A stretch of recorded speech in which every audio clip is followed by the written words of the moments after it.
Sega.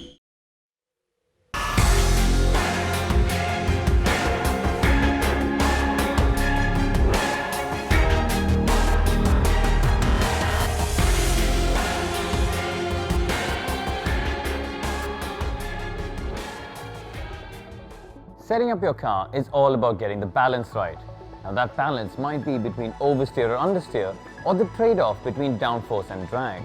The front and rear wings on a racing car make a huge difference to the aerodynamic performance of it, commonly known as downforce.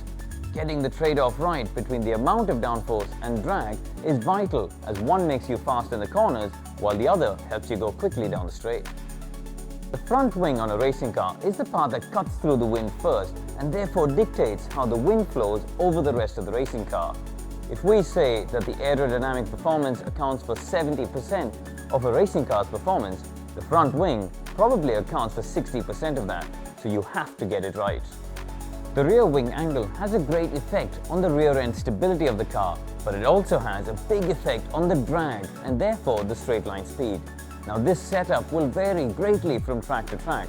A circuit which has long straights requires a shallower angle, while one with a lot of corners needs a bigger angle for more rear grip and confidence for the drivers.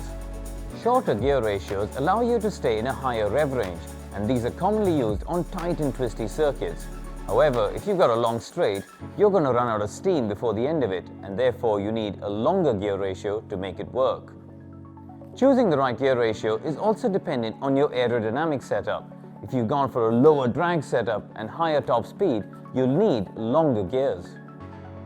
You'll never get a suspension setup that's perfect for the whole circuit. As such, you need to find a compromise that works for most of the track across the bumps, the curbs, and the different variants of corners. The suspension setup is also interlinked to the aerodynamics and the tires. A stiffer setup is better for aerodynamics but isn't good for tire wear.